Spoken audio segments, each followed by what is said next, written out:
Thank you, Zach. On virtual question and answers. In a normal school year, we don't have virtual Q&As, but for this year, as all of us know, we have been placed into a year with COVID virus. And tonight, we are here to answer questions. The process for this night was started last week, where we asked parents and community members for questions about the school year. And tonight, we have assembled experts who have worked very hard since March to plan for this school year. And there are people who aren't at this virtual Q&A who also worked very hard. But I want to introduce who is here. We have Chris Holden from Normandale Elementary. We have Jeff Jorgensen from Special Ed. We have our Director of Teaching and Learning, Jody D. St. Hubert. Principal Katie Mahoney from Highlands. We have our health coordinator, Mary Hyman. We have our Director of Communications, Mary Whitey. We have our technology coordinator, Nathaniel Lindley. Assistant Superintendent, Randy Smazel. And you just heard me say thank you to Zach Horn, who is our tech specialist tonight, running the technology for us.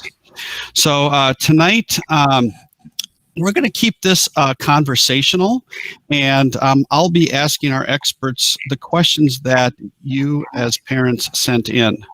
And I'm going to start by what brought us to this point. What brought us to this point was a pandemic caused by COVID-19. Our mission in schools is to educate children, to give them engaging learning experiences. But we also know that kids learn best in a safe environment. So this year, with COVID, we have to ensure that we have safety as a priority as we look at protecting our students and our staff. So I'm going to begin to talk about what put us into what we call the hybrid and the virtual. So we work very closely with the state of Minnesota, the Minnesota Department of Health, as well as the Minnesota Department of Education. And throughout the answers and the responses to the questions, you'll hear some of those protocols that the Department of Health and Department of Education are asking us to implement come through in the answers. So we started out by looking at the numbers from Hennepin County, and the numbers from Hennepin County as it relates to the virus. We look at the 14-day average of a number of cases per 10,000. So last week, we looked at the 2-week average, and in Hennepin County, there was 19.49 cases per 10,000 people in Hennepin County. And that has gone down from a high of 24 about 3 weeks ago. It did go down again this week. We get our numbers on Thursday, and it went down to 19.21 cases per 10,000. So decline, still staying fairly flat. The state of Minnesota tells us that at that number, our students can be both hybrid. So it's actually we're at the breaking point. Both hybrid, 20 to less than 30 cases puts us both hybrid. So when we started out, we were clearly in the both hybrid category. The numbers slightly dipped below 20 the last 2 weeks, and it doesn't mean it's an automatic into the next scenario. We have other things that we have to ensure. So the other piece we have to ensure is that we have the protocols in place, and we are working on that. It's been very successful at the secondary. Next week, we will implement the protocols with the elementary. So there's 2 parts to making the decision on in-person, hybrid, or distance. One is to ensure that the 14-day case rate per 10,000. The second is ensure that we can implement the protocols. So we will be monitoring these numbers every week. And we also will be working closely with the Department of Health and the Department of Education in making the decisions different model, but that is not going to happen in the near future.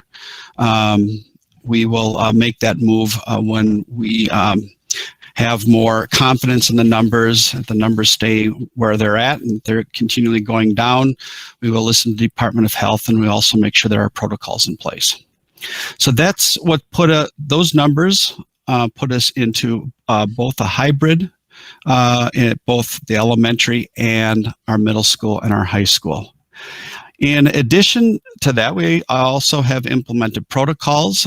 We have all of our buildings have got signage that remind people of masking, as well as the 6-foot social distancing.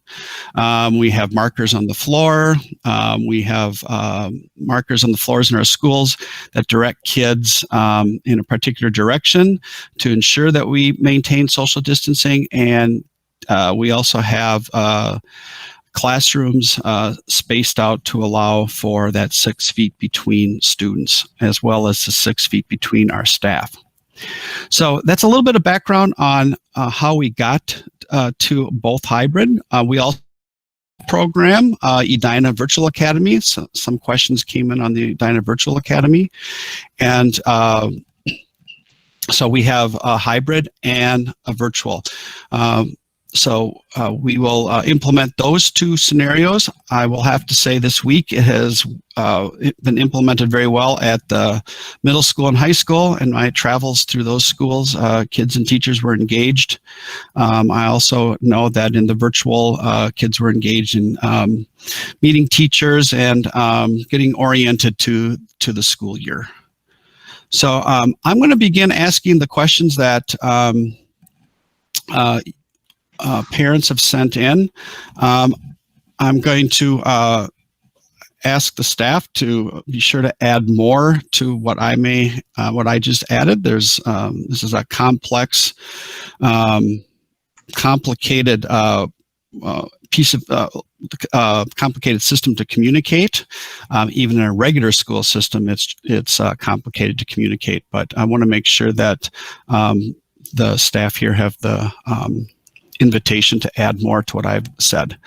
So we're going to start talking a little bit about the decision making around the models. We'll talk about what happens when we have a COVID outbreak. We're going to talk a little bit about the protocols. We have some questions from special education. Of course, we have technology questions, and several of us can respond to that. And we also have questions from or about the instructional models, which include the virtual academy as well as distance learning. So with that, I'm going to begin, and I'm going to the question is, we have two models running right now. We have a virtual model and a hybrid model. And I'm going to address this to Assistant Superintendent Randy Smazel. The question comes up is how do we allow for shifting between the learning models at each of the grade levels? Thank you, John. Good evening, Edina families.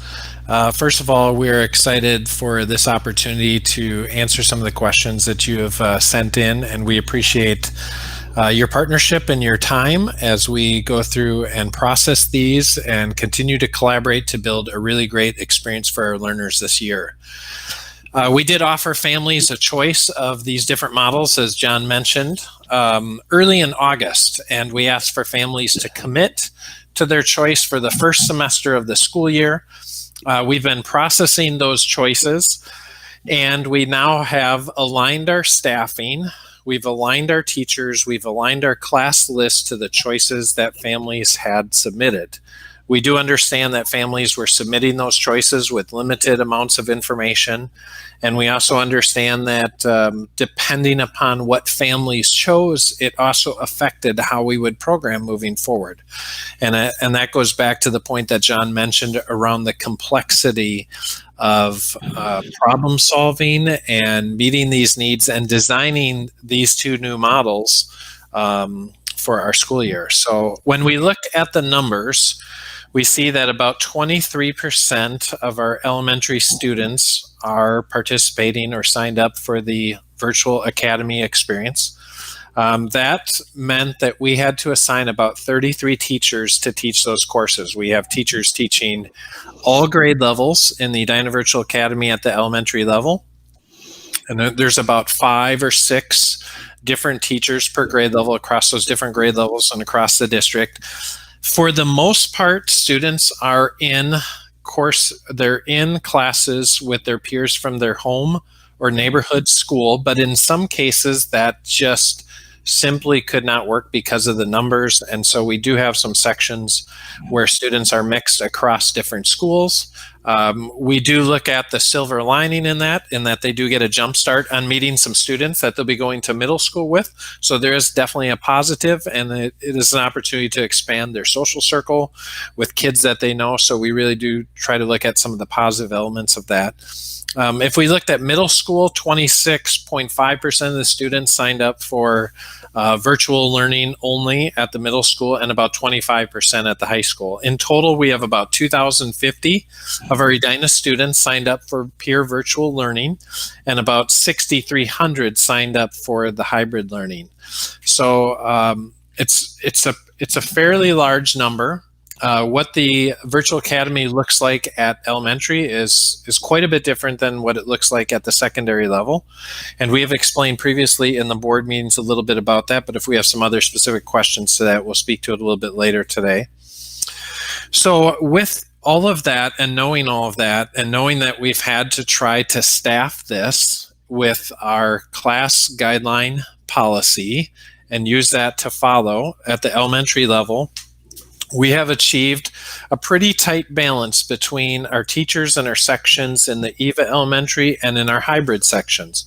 Our hybrid sections are also limited by the amount of space that we are allowed to have students in at the schools, and we basically built out a template for a 6-foot diameter space for every student in every classroom, and it really told us what our capacity is for those rooms. And so we have achieved a balance between the hybrid and the EVA. And so with the start of school, we're no longer accommodating any requests to make moves between those two models. The models have been staffed, and again, we've asked families to commit to that for a semester. There may be some situations where a student is COVID positive, or maybe a person at home is COVID positive and a student needs to stay home for a period of time. And we would see that as a temporary home stay, where they would be working in their classes from home and they would still remain with their hybrid peers, and they would return after that quarantine period is done. For kindergarten, they may join a kindergarten virtual academy classroom for part of that time. But then once that time period is done, then they would return back to the hybrid learning experience. At the secondary level, also, again, we're asking for no more requests to shift from one model to the other. It is a little bit easier for us to shift students from hybrid to EVA at the high school level and at the middle school level, but at this time, not the other way around. So we're trying to stay with what has been requested. We've staffed it, and we're ready to start the school year from a staffing perspective around that. So I hope that answers that question, John. Thanks, Randy. A question came in that, are there any plans to return to school more than 2 days per week? Are we making plans for a 4-day week return, assuming milestones are met, and what are those milestones? So we are being directed and guided by actually the Minnesota Department of Health, but also I need to bring in our close partner, the Bloomington Public Health Department. And they work closely with us on when we can safely shift into a more in-person model, if you will, face-to-face setting. We want to be sure that we're placing kids into groups that are safe, As it stands right now, we have no plans to shift to a 4-day week or into an in-person model, but it is something that we will be monitoring. It's something that the state will be monitoring. The milestones that I think we would be responsible for measuring is whether we maintain our protocols, making sure that what interactions and the movement of kids within the school are safe so that we can continue to mitigate and keep the virus load low. So I, as the superintendent, I wish kids were in school 6 days a week. I really want to get kids back into school, but I also want to keep the students safe. I want to keep the staff safe, and most importantly, I want to keep families safe. So I really rely upon the direction from the Department of Health. So shift from that decision making into a little bit more about the what happens when we have a positive test. I'm going to read some questions, and Mary Hyman, our school district health coordinator and just the invaluable person through all this, going to respond to this. So the question is, if my kids are in hybrid classroom at Edina High School but need to stay home due to a positive virus, do they need to notify someone of the temporary change in plans? Thank you. Yes, so we have students that may be staying home that might be positive for COVID, or maybe they've been exposed, and so they're home for either 10 or 14 days or potentially more than that. It'll be dependent on the exclusion guidelines, but what you need to do is just call your attendance line at your school and just notify them that, you know, the student needs to be switching from the hybrid model to EVA, and then someone from the school will be contacting you, because it might be that we didn't realize you have symptoms, or maybe the symptoms are you did a screening and you need to stay home. And so we'll be having to call you from the school, and that will probably be one of the school nurses or health services staff. And then we'll be moving forward just maybe with a classroom teacher, or depending on the grade level, if that'll be homeroom teacher, it'll be just depending on the grade level. But yes, and you know, because a student, if they're home with symptoms, they might be too ill to actually participate and to do schoolwork, or they might be just needing to stay home with minor symptoms and still be able to do schoolwork. So those are the things that we'll talk you through it. And but the first thing would be to stay home, and then we'll move forward with the attendance clerks, and then they'll go forward from there at the school site.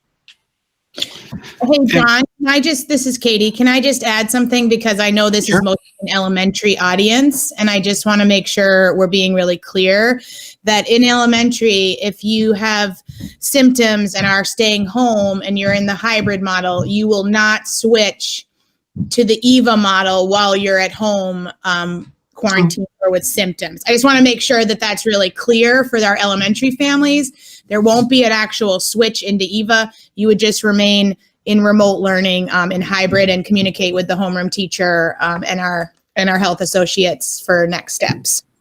Great clarification, Katie. Thank you. Mary, if a covert exposure is determined, what's the communication plans?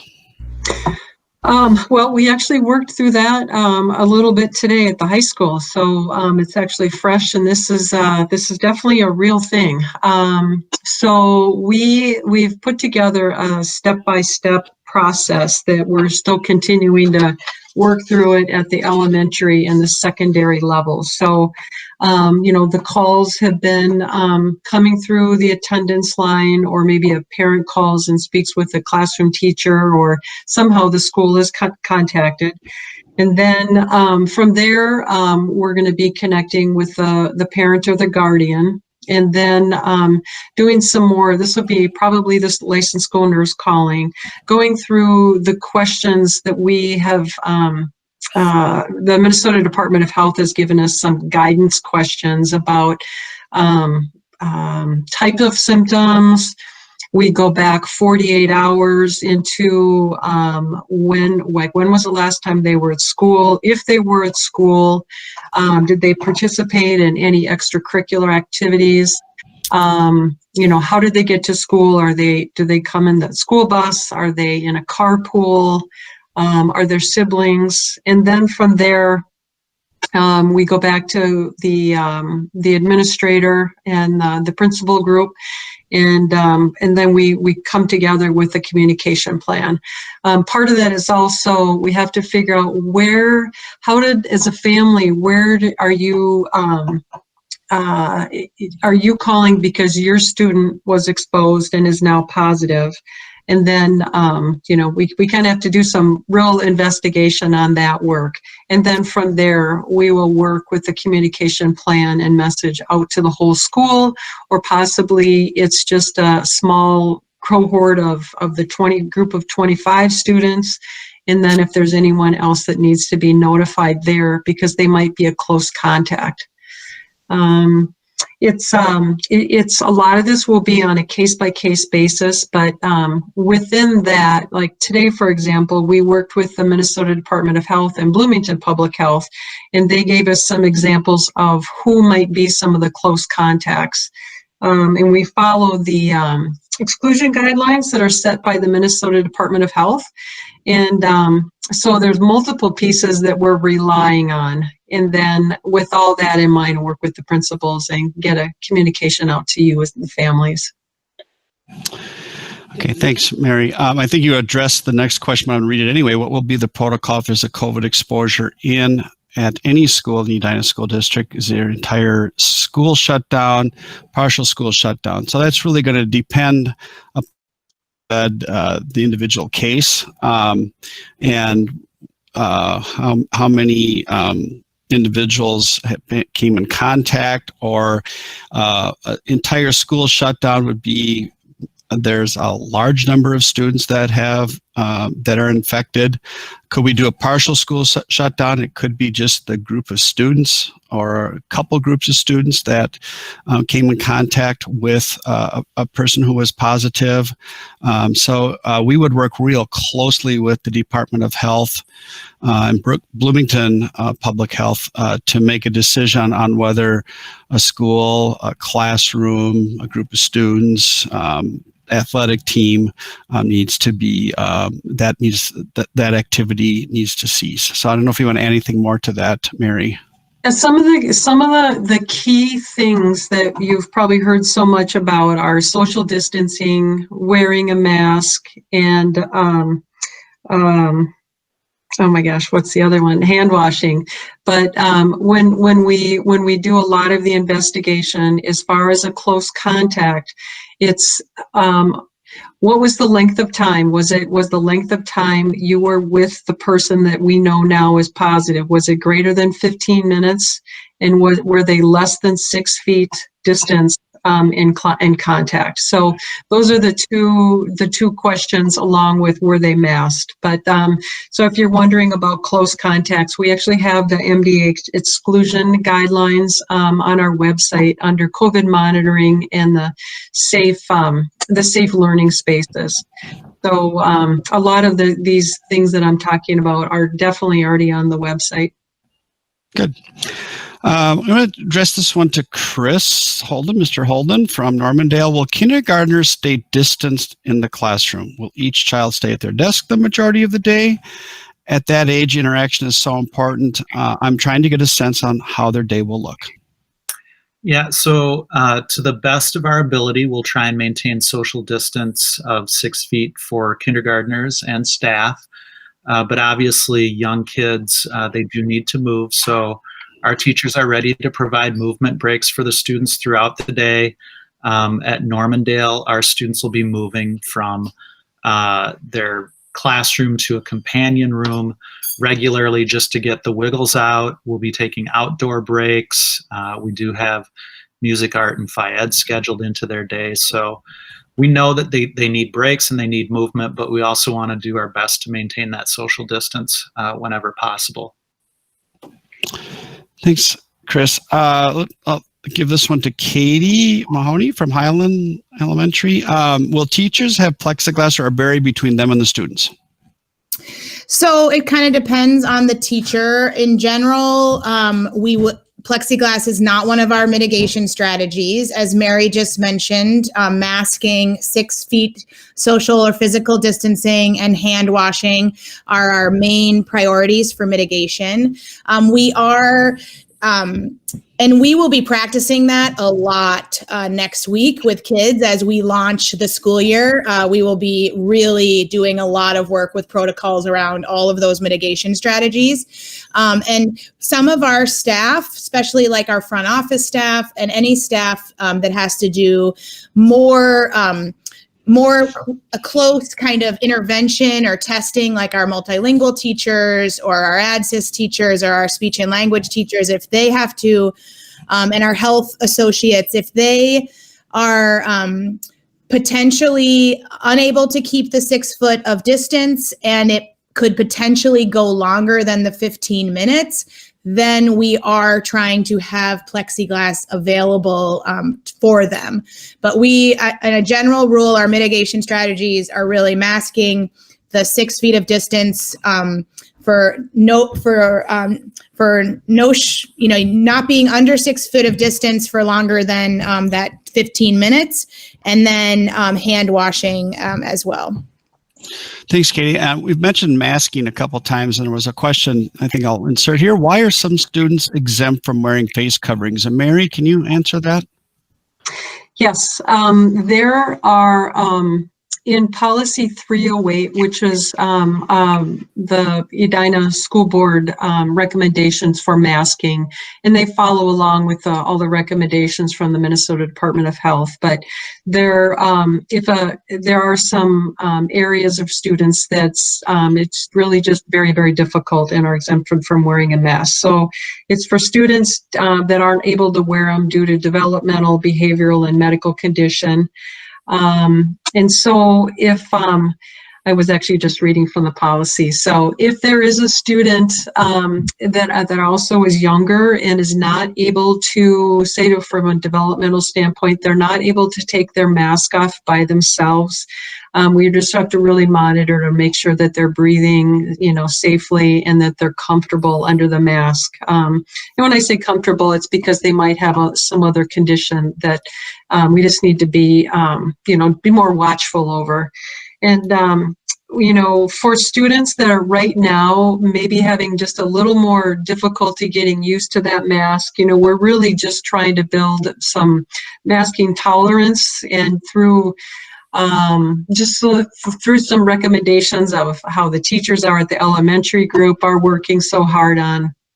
So those are the things that we're working on. But the American Academy of Pediatrics is really not writing or recommending too many exemptions for masking. And so those are the limitations from a physical, developmental, and those sorts of conditions. But we're trying to work on that, and so far it looks to really be they're doing a great job. Thanks, Mary. Mr. Holden, how will staggered opening and closings work for hybrid students? Yeah, so we have a lot of kids coming into our buildings on any given day, and our plans are to stagger the arrival and dismissal of students to spread them out in those hallways as they're moving either to cars or to buses. So we'll take the example of Normandale. Most of our buses arrive at the same time in the morning. So we'll have staff outside on the frontage road releasing students from the buses in a staggered fashion so that they can get through the hallways without crowding and without without getting in each other's way. Same thing at the end of the day, we'll be dismissing kids from their classrooms. So as buses arrive, we'll release those students whose buses have arrived, and students whose buses have not arrived, they will continue to wait in the classroom until their bus number is called.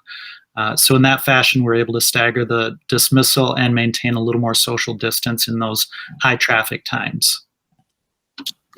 Thanks. And Katie, how long are you expecting, or how long should we be expecting pickup and drop off to take?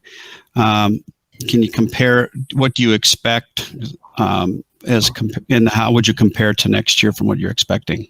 Yeah, I mean, I can just also just say from what Chris just explained about Normandale, that sounds pretty similar to what is also happening at Highlands as well as other schools. And we, I really think we'll get it down fairly quickly. Our buses, because we are now early start, our buses are there waiting for kids right at dismissal. So we're really lucky now that our kids can come out of their assigned doors and walk to the buses that are waiting for them, get on the buses, and the buses pretty much leave right away or want to leave as quickly as possible from Highlands or from any of our schools.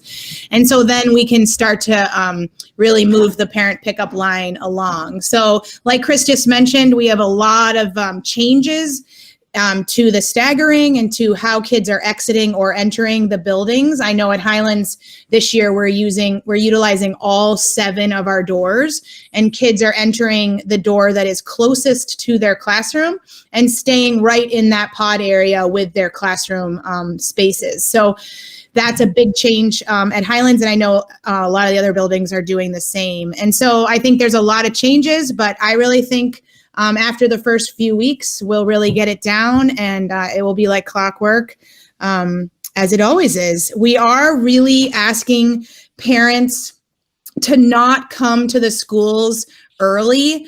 We have a lot of parents that like to start those carpool lines really early, and I know I've been communicating to Highlands parents now for a few weeks that school ends at 2:25. And we are really asking parents to not be in the carpool or the pickup line until at least 2:15. Please do not come to the building before 2:15. There's just a lot of buses that need to come in and out, and that will help us move things along quicker. So we really appreciate the partnership, and we know we can do this. We can get it down quicker if we all work together. So, thanks, Katie. So next question. Oh, go ahead. I think another thing to keep in mind is, so our capacity is normally, 5 to 650 students in a building, but we'll be at half capacity on any given day. So even if the numbers for parent pickup go up, we're still probably going to run a little bit lower than normal, just because we only have half of our students in the building and half of the families picking up on any given day. Yeah. Thanks, Chris. Good point. Next question. Most schools are their own building. Normandale Elementary is in a shared building with both Early Learning and Edina Community Center. So does Normandale have its own air ventilation system that is separate from the other program areas? And yes, it does. All in Edina are divided up into multiple ventilation zones. So for example, Normandale, which primarily occupies the entire second floor, even has multiple zones. So they do have separate zones, and they're separate from the other program areas. And in addition to that, our buildings and grounds director will tell us that in a normal year, we would manage the air coming in and the air going out depending on the air temperature outside, and to heat that air to make sure that we are energy efficient. In this year, we are opening up our ventilation system so it maximizes exhausting that air in the school system out into the atmosphere. So we are really controlling our air ventilation in our schools. The other question that came up was, what is transportation doing with regards to keeping kids safe from COVID? So we have about 50% of all students will be transported. The buses themselves will be running at capacity. There will be no more than 35 students on a bus. The kids will load from the back to the front to minimize passing by other students. All siblings will be sitting together. We will have one student per seat with the exception of siblings. No one sits behind the driver. Windows and roof vents are open, and masking, everyone wears a mask is required. For cleaning, we disinfect the high-touch areas between runs, the handrails, the bars, and the backs of seats. And then twice a day, all the morning routes, and again, after all the afternoon routes, the buses are sanitized using electrostatic foggers. So, as Katie indicated, with pickup and drop off, give us a few weeks around September 21st. We will begin to look to see if we need additional routes. There has been some requests for that, but we're going to wait and see how our students use the transportation going to school. So that's the questions that we got from safety with facilities and protocol. I'm going to shift to special education and ask Jeff Jorgensen to talk about starting out with what are 504 plans or IEPs or those waiting for evaluations. How will children with disabilities receive the supports and services they need? So obviously COVID has been a struggle for all of us, and for special education, obviously for students that need that additional support, those additional hands-on types of services, this has been a real challenge. And so we've worked very hard with our teams, and our teams have been reaching out to families to try to develop plans to maximize the amount of in-school time that we have with our students, but also then to enhance our services online. Many of our services that last year during the distance learning model were largely indirect types of services have now been changed over to more direct, which means face-to-face with the teachers, whether that be the students being in person face-to-face or whether that's virtual face-to-face. So we've enhanced a lot of our services to provide more opportunities for students to get directed learning. And so those services for students with IEPs and with 504 plans, those that require additional services, accommodations, and supports, we're working through that in the teams that serve the students to enhance those services, to maximize direct service time, and to really make a solid plan for how to move forward with assisting students in making progress on their goals.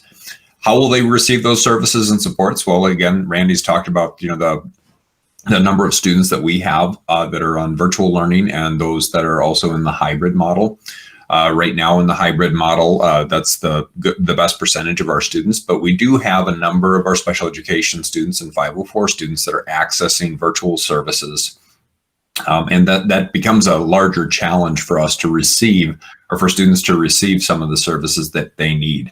And so we're working very hard with both DHS and with the Minnesota Department of Education and making sure that we're getting those students the free and appropriate public education that they need. That's going to look different for every single student. The other thing that I'll talk about is just the evaluation plans that we are executing. So whether or not a student has been in a virtual learning model or they are in the hybrid learning model face-to-face, our school psychologists and evaluation teams have had the go-ahead to begin those evaluations. So students that were awaiting evaluation process are now being evaluated. I talked to one school psychologist just today who said that they'd completed 3 evaluations within the last 2 days. And that's pretty rapid for the evaluation process to be completed over just a couple of days of connection points with students. So we are seeing a higher number of our students being evaluated, and those that were put on hold last spring have first priority. Those that are coming in that need evaluation will also be receiving that evaluation as they come due. And that is for both 504 plans and for individual education plans or qualification for special education. And Jeff, we have students who need the one-to-one support or they qualify for PCA services. Maybe you can tell me what PCA, the assistant services in their homes. Will Edina cover this cost, or is MDE? Currently, DHS won't let families use PCAs or parent pay for distance learning, but the child qualifies and parents desperately need this to help their child through the day at home. Yep. So personal care assistant or personal care attendant is what PCA is standing for. It's a term that is utilized by the Department of Human Services quite regularly in terms of providing PCA waivers so that students can access additional supports within the home. There's a qualification process that parents need to go through in order to get those services. And yes, I was just in discussion with DHS this morning, along with many Edina parents and our representative, Heather Edelson, in talking with both DHS and MDE on this very issue, because we do know that the PCA services tied to the Department of Human Services has been challenged in terms of that when students are in school, those PCA services are not available, and so students that have chosen either hybrid, that are in the hybrid for 2 to 3 days out of school, and those attending virtual, are at risk of losing those PCA services. And so one of the things that we've been doing since MDE has provided some additional guidance in this area is trying to work with DHS and MDE to come to a reasonable solution on how we can get the students the services they need. Obviously, the county has identified these students as absolutely in need of supports and services, and that they've awarded PCA vouchers to pay for those services. And now as we're walking into the virtual model of school, there's a challenge that the school should be providing those services as well. But that's not an easy shift, and I will just be real transparent with that. It's not an easy shift to make from PCA services over to one-to-one services in the home. As a matter of fact, the Minnesota Department of Education has been very clear in their communications that none of our staff can go out and serve within the home environment. That is a restriction at this point in time. If we're in either hybrid or we're in distance learning, our staff cannot go into the home environments. But there was some guidance that came out most recently from MDE that talked about the possibility of schools contracting with outside agencies to provide some of those in-home services. That was a very gray area, and I know that from the time that went out on last Friday until now, we're working hard with the Minnesota Department of Ed to try to clarify what that means and how that can actually take place.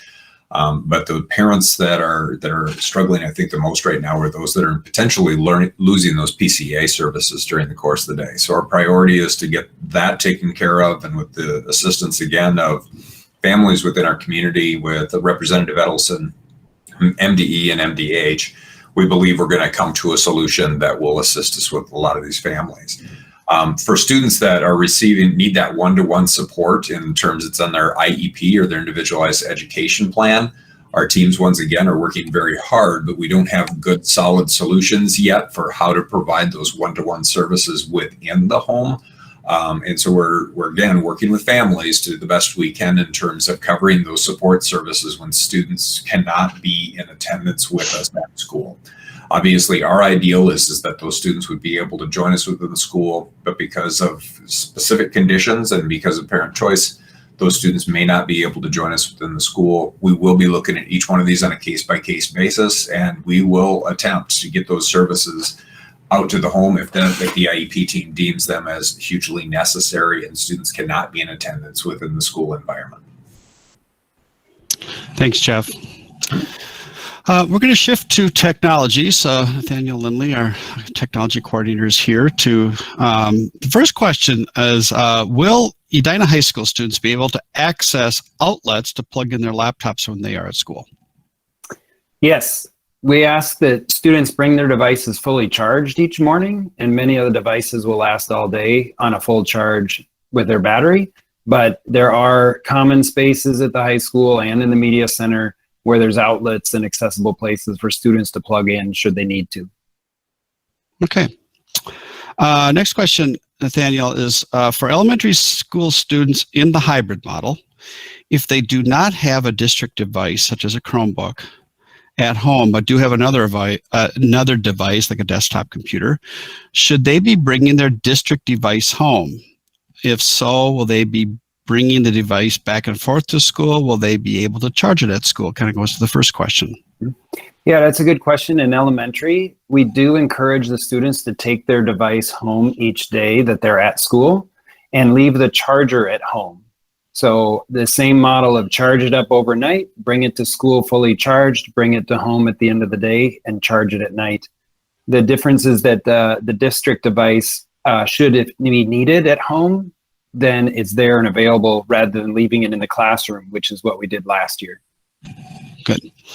And this might be a question for our our principals and teaching and learning director, with parents working from home and students learning from home, bandwidth will inevitably be stressed at times. How will teachers handle these bandwidth issues? For example, if a student is in a Google Meet but suddenly drops out due to bandwidth issues, will they be able to make up the work or access the lesson, and will they be penalized? So, I can answer that. This is Jody, and I absolutely, our staff will be understanding and supportive. So we know that this will happen, and when it does, we will work with you, and the students will not be penalized. So the opportunity to make up the work and collaborate on working around the issue will always be present. And Jody, most of their material will be posted on Seesaw or Schoology, depending on what platform they're using, right? So they can go back to that? Yes, it will. And we're to discuss the best ways to record lessons so that they can be accessed at other times as well. Good, thanks. Would there be an upper limit of how long a student must be at his or her monitor by grade level, as we don't want young kids to sit on the laptop for long durations? So I don't know who wants to take that. I can take that. I think Okay. From our technology department, our guidelines follow the recommendation of the American Pediatrics Group. Okay. And screen time. We also differentiate between good screen time that's interactive and learning versus passive screen time. So each grade is a little bit different, but we try to follow those guidelines in terms of the expectation. Great. Thank you, Nathaniel. Why must kids use district Chromebooks? We invested in a new hardware this spring and have gotten comfortable using and navigating it. From our point of view, it's preferable if the students in grades 3 through 7 use a district Chromebook because it's a common platform that we think is more reliable, but a student is not prohibited from using a personal device. And on our eLearning Squared website, on the district website, there's an explanation of that. The requirement is usually that the device they have can run the Chrome browser so that they can access Google Apps, Schoology, and other resources in a common platform. Nathaniel, will some of the applications like IXL, must be Khan Academy, ReadWorks on student portals be made available again? Yeah, last spring, a lot of companies gave us free access to tools, and we took advantage of that. Unfortunately, now we're needing to pay for some of the access. So IXL, for example, has been purchased a subscription for grades 3 through 8, and a few schools have purchased additional subscription licenses for their students. But generally, applications that are available to students show up in the portal and can be used that way. Okay. Next question, how do I view my 3 kids' Schoology accounts? Is there a way to see their assignments and other info without having to log in separately as each student? Yeah, actually, through our parent portal, there's an access to Schoology, and then the parent has a login to Schoology, which has some limited access to visibility to each of their students' coursework and things. If there's any questions about that, we have the family dashboard on the website, and there's some tutorials there about how to use Schoology or Seesaw, or the parent can email their teacher and ask questions to make sure we have that visibility working. Good. Thanks, Nathaniel. There's a question here, Nathaniel, just on the general overview of Schoology. Even though my kids are grades 9 and 7, I'm still often frustrated trying to navigate Schoology and don't know how to receive alerts or specific classroom information. I can sympathize with that. It's sometimes hard to know which alerts are important and which ones aren't. And as I said, on our family dashboard under technology, there's some guidance on using Schoology. And at that age level, at 7 and 9, perhaps asking your student to help you look at your account, because the students are very good at navigating Schoology and setting things up, might be a strategy to sort of sift through the information. Good. Okay, we're going to shift now to talking about hybrid and virtual, the instructional models that we're implementing. And there are some questions related to that. I'm going to start out with the first one is, why does my hybrid student have a virtual teacher when they are in an in-person in the classroom setting? Randy, do you want to address that? Sure. I don't think we have too many cases of this at the elementary level, but there are certainly some situations. And in some cases, it's in the best interest of the district to have the teacher teach remotely. What we have done in those situations is we also have, there's other additional adult support in that classroom. So in a sense, students in that classroom will get two teachers, if you will. And in some cases, that might go on for an extended period of time. It might be the semester. It might be the year. In other cases, it might be for a shorter period of time or even a day or a few days. There's a lot of factors that go into planning out our staffing and where teachers are located, where teachers are teaching from. And we have to address all of those factors. So good. And I guess there's some questions on the other types of programming we usually staff and provide students. And one question is, will the Young Scholar program now take a back seat given where we are? And we are collaborating to make sure that the Young Scholar program does not take a back seat. So we are committed to providing that program and the services to our students. Thanks, Jody. Will we now have more regular parent-teacher conferences, as parents now have to play a bigger part in a child's education? And I'm going to ask the principals to think about this, but I also want to commend our leadership and our teachers for having a pre-start school elementary conferences. These I think are very beneficial. The teacher gets to meet the family, gets to meet the student before they come in the classroom. There's great benefit and actually some research that shows that impacts achievement. So I just want to commend the work that our elementary teachers have done this week, and as well as our secondary teachers have done in orienting students to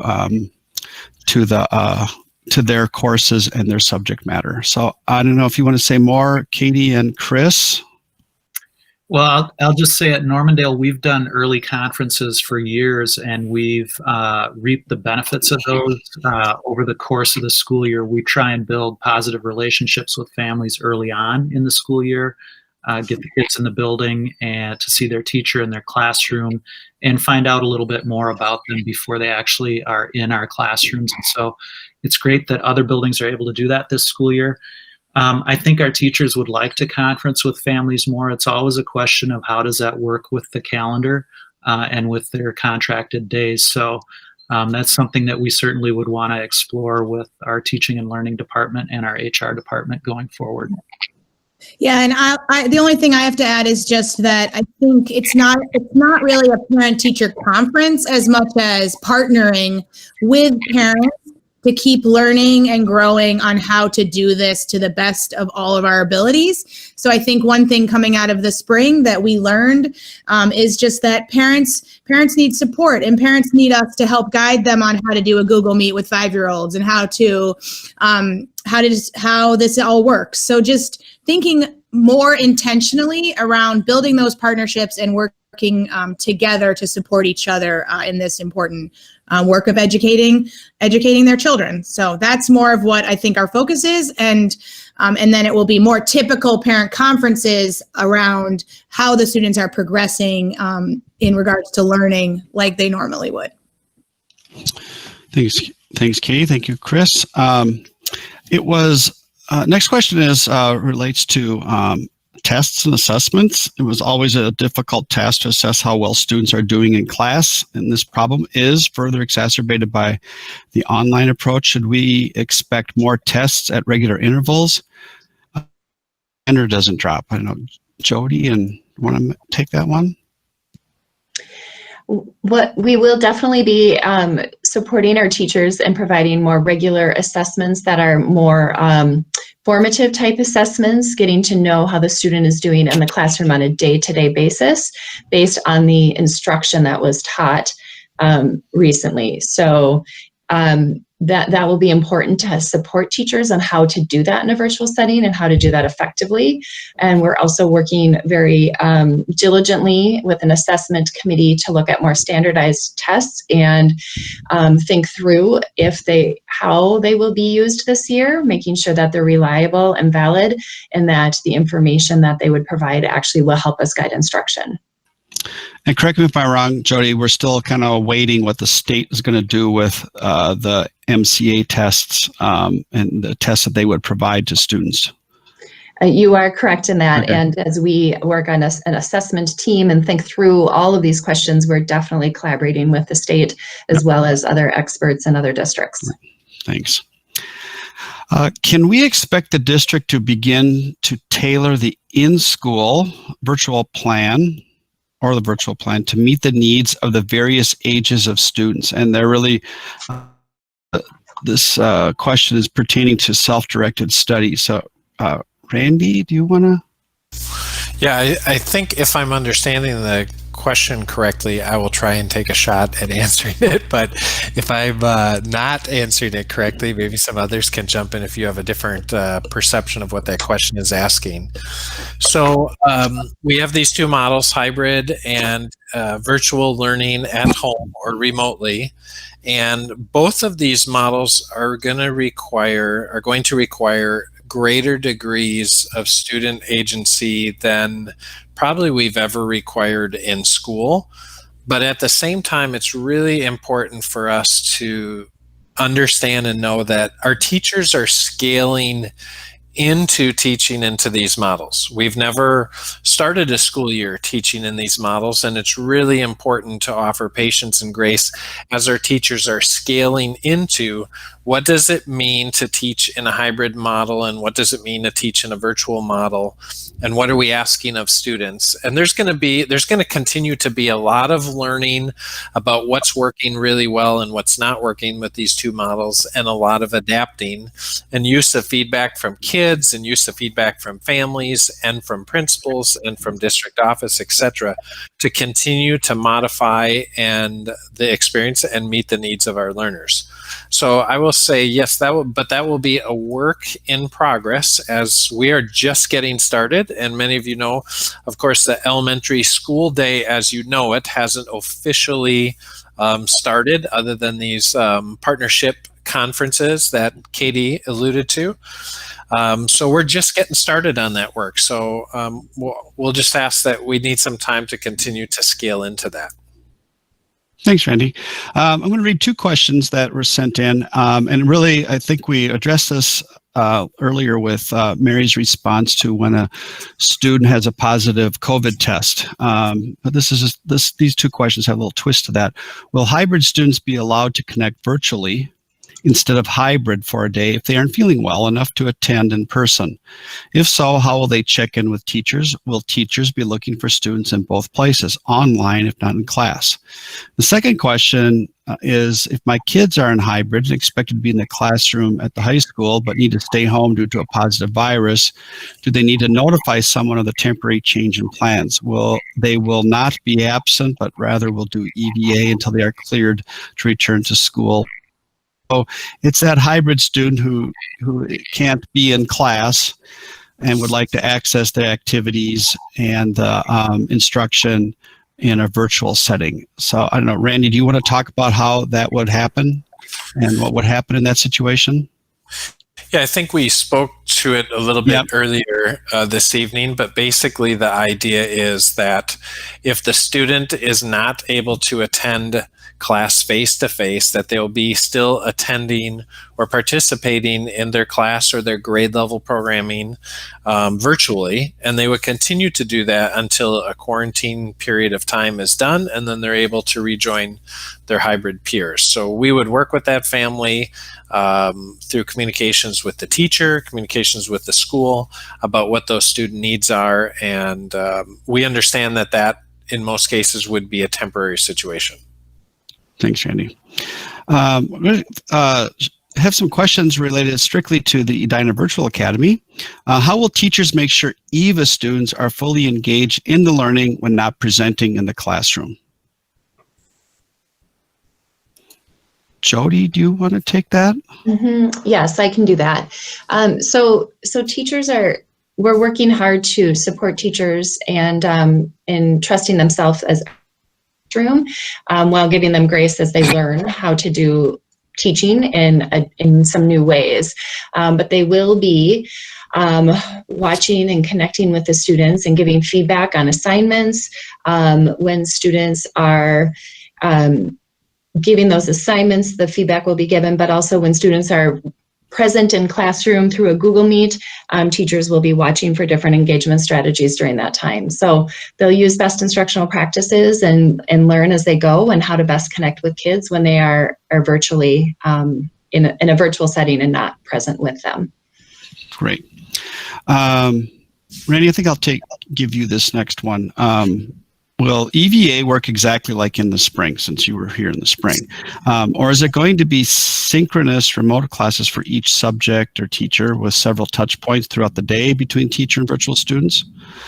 Are these video classes or just audio or recorded video?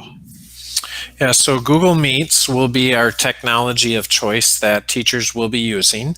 It'll be a combination of synchronous and asynchronous learning experiences, or I would say live teaching, live interaction, and then work that students may be doing independently. There'll be both whole group, small group. There might be discussions, there might be individual conferences or individual conversations with parents and students, etc. So it really will be a combination of a variety of different activities that the teachers will be using. There will be more, and there is an expectation that there'll be more synchronous or more face-to-face digitally time for learners with their teachers than they had in the spring. There was a lot of asynchronous activities that they had done in the spring. And I think our learning from that is that families do want more of that synchronous learning opportunity, the live teaching, the live connections. And so we're working to build that into that particular model. Now, we also have instructed our teachers to, be able to record the Google Meet. So there will be times, of course, we understand that students might not be able to be present because they're sick or for a variety of reasons, in which case that particular lesson would be recorded and would be available. And there might also be lessons, there will also be lessons that are recorded ahead of time that will be in the different platforms, Schoology or Seesaw, that families and students can access. So some lessons will be presented and pre-recorded in a format that will engage students in the learning and then follow-up activities with that. Good. Thank you, Jody. Thank you, Randy. We have some elementary questions. I'm just going to throw out the whole group. What access will EVA elementary students have to specialty teachers? Will these classes be led by their assigned schools specialty teachers, or does EVA have different specialty teachers? So our EVA students will have access to art, music, and Phi-Ed, just like the hybrid students. In many of the cases, they'll be working with some of the same teachers that they had back in their home schools. Depending on how sections break out, there may be some sections that would be taught by maybe a countryside teacher to a Concord EVA section. But by and large, they're going to be familiar faces for our students. Thanks, Chris. How will instruction be individualized for elementary EVA students or virtual students at different learning levels? So I'll respond to this question, and it brings me back to some of our other responses that we'll be working very hard to understand and get to know the students and providing as best individualized and small group instruction as we can, supporting teachers and doing whole group lessons and then moving to small group lessons and then moving to individualized lessons and finding structures in order to do that within their day. Our goal, of course, is to get to know the students and move them along and make sure that their learning is maximized and they're growing at the rates that they should be. And elementary EVA students had conferences this week like our hybrid students. Is that correct? Yes, that is correct. Good. Well, and I also just want to add that elementary EVA students will have full access to our gifted and talented advanced academics teachers, as well as our intervention staff for reading, math, multilingual, and special education. So we really will first work to get to know our students and then provide the appropriate pathways to make sure that they stay engaged and are learning at the right speed, at the right level, like we would if we were in person. So someone going to say something else? So Katie answered the next question. Thanks, Katie. I'll ask it anyway. What access will EVA elementary students have to other school specialists like gifted programming? So I think you already answered that. Yep. How will media library book checkout for EVA elementary students work? At Normandale, we have a day set aside for EVA students to come in and check out books, and we're looking at Wednesday. So the initial model that we're trying to run with is students would request books, we would pull the books for them, and we'd have them available for pickup on Wednesday. Good. I think somebody talked about this, but I'm going to ask it again. Realistically, how much live learning time? Probably I would interpret that as face-to-face, or excuse me, not face-to-face, but I'll leave it live learning time. Will an EVA first grader receive? Realistically. I think as we're learning and growing that it's really hard to give a specific number. And I know that that's something that would be helpful for people to hear. But Nathaniel earlier referred to using best research and guidelines in terms of having students on devices. And so we'll continue to follow those guidelines as he referred to that earlier. And also think about best practice with instruction. So if a first grader is in front of us face-to-face, we know that the focus time for them with a large group instruction time is like 10 minutes at max, right? So the instruction that might be direct will be for short periods of time. However, then the teacher might still be present in a variety of different ways in order to continue to support the independent work and the small group work that's going on. So we're trying to be very conscious in supporting teachers as they learn how to do this in a little bit of a different way, but also being developmentally appropriate for our students and their age ranges. Thanks, Jody. I'm going to shift to a concern that you hear in the media. Obviously came through the concerns of Edina parents, and it's a real concern. I'm going to read these questions, give some responses, but then I'm going to ask Jeff, who's been doing an awful lot about social emotional learning. So one of the questions is, what social opportunities will EVA elementary students have? The isolation, lack of play opportunities, and no socialization has been extremely hard for families. Will students attending EVA have an opportunity to participate in school organized safe in-person socialization, pod events? Will the school and district consider a plan to ensure young kids have opportunities to learn and grow through lives safely, where they are currently isolated due to health and equity circumstances? I just want to let all of you know that youth enrichment through community education will be opening on Monday, and they are going to be offering a variety of sessions with different times, days, and activities, and with virtual and in-person options. The programs they're putting together will provide the connection and the social interaction that this person is asking, and is also, we know, very important. Also, our volunteer services department is collaborating with the Edina Give and Go to look at ways to involve high school students as mentors and leaders for younger students. They're exploring different ideas, looking for any ideas that families may have. I'm going to give a name of Cheryl Gunnis in Community Ed, who's the contact, and she said she's welcomes emails from anyone with ideas to share about how to help kids connect and how to support families. So Cheryl Gunnis in Community Ed can help with that. But I'm going to, another question is, one of the main benefits of schooling is getting kids to work in groups and social interactions. Are we planning to have more presentations, group activities to ensure that that they get the chance to interact, and also that it doesn't hamper the development of their socialization skills. So I think, Jeff, I'm going to just have you talk a little bit about social and emotional learning. I know you did some training with teachers, and just getting in response to this, how we're approaching this. Yeah, the social emotional learning is definitely challenged when we get into the EVA model. And again, I think our individual teachers are the ones that are best equipped to handle a lot of these concerns that are coming forward.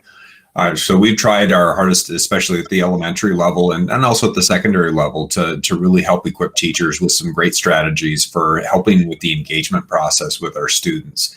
Engagement within the virtual setting is a lot like engagement within a regular education classroom, except you don't get all the body language that you would otherwise get. And it takes a little bit more effort in terms of the facilitation of the class to make sure that students aren't being that wallflower in your classroom when they're on the screen together.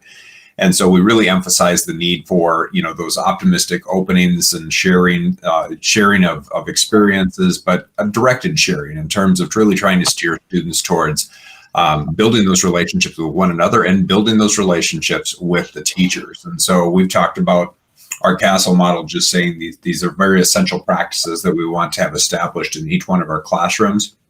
Our teachers have already gone through some of that training, are benefiting from that training. And then there's that second tier that students that may be continuing to struggle, that as teachers are identifying those soft signs of students really struggling with that social interaction, there may be something else going on. And so we've also set up a better continuum of services in our tier 2 services, which are those services provided by our social workers and our psychologists within the system, that are able to come in when teachers are needing some additional assistance and ideas on how to engage students effectively. And also provide some direct service to students if students are really struggling within the classroom, and may reach out to parents and ask, how we can be of assistance in helping their students navigate some of the concerns that they're having. That being said, there's also that third level of intervention that we have available, which is our Fraser services. There are partner services for our co-located mental health services, and they're offering a full service model online virtually to students and families that are referred to them or seeking access to those services. So we've really been very thoughtful in our process this year in terms of teacher preparation, but also in the maintenance of the continuum. But the most essential element is, again, that our students are connecting not just with the adult that is leading those classes, but they're also given those opportunities to interact with one another. And so that is an emphasis. And I know that some of our principals can probably talk about that a little bit better than I can in terms of what teachers are already planning, what they're already doing, but we know we have equipped them with some skills to be able to effectively work with students and to identify those students that might be struggling. I do know that our EVA elementary coordinator, Josh Jansen, did share some resources and lessons that the social workers have created with the EVA staff today, so that they have those lessons for the tier 1 support that Jeff is referring to, and that he, as the coordinator, is really committed to supporting staff and making sure that we're looking through the whole variety of tiers and supporting our students. Okay, I know Katie or Chris want to add more to what you're seeing this. I know we've had primarily conferences this week or building those relationships, but do you say anything more about the social interactions that you expect to see? So I think one of the pieces that our teachers are really cognizant of is that our students are coming off of a strange spring and maybe a strange summer. And so they're working really hard to not only build those connections between kids, but between themselves and their students, and provide some space and time for that to happen in an academic setting. All of our buildings are working with SEL curriculums and programs to address some of those social emotional learning needs in a systemic way. And those efforts aren't new to schools. It's just that they're more at the forefront right now. Yeah, I would say the same. I think the energy right now is really relationship focused, getting back to school, really getting to know kids again, and build that trust in those relationships in the classrooms in order to get back to learning. There's a real art form to this that teachers are pretty masterful about. And that is already been the pulse in the building this week, is just really welcoming students and families back and getting excited about all the changes and embracing that as our new normal, and then trying to find the silver linings. And one of the big silver linings is that we actually are lucky enough to be in person. There's a large number of us that get to be in person, and we're really lucky that we get to do that. So we're trying to focus on the silver linings and build those relationships so that then we can have the trust to get back to learning. Okay, well, thank you for your expertise and your thoughts, time, planning that went into this. I want to, we are done with our questions. I want to commend the Edina parents that brought these questions forward. We as a leadership team, and I know as our teachers, know that the partnership between what happens in schools and with our families is very strong in Edina. And for having the for the number of questions that you've asked, because some of the questions you're asking are questions we've asked and continue to ask. So our students will begin to engage in the system we've put together, and I'm sure they will begin to have questions on what we are delivering to Edina kids.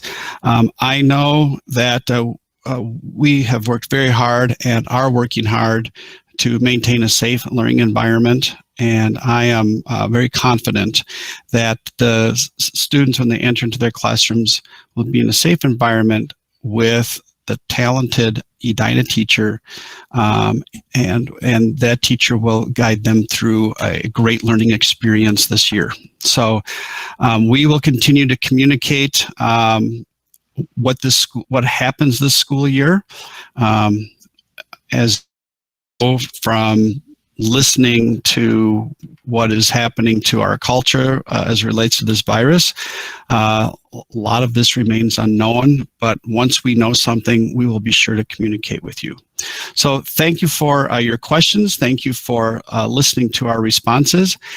Again, if there are questions that you still have, I direct you to your principal and or your teacher as it relates to your student. We want to be sure that we personalize individual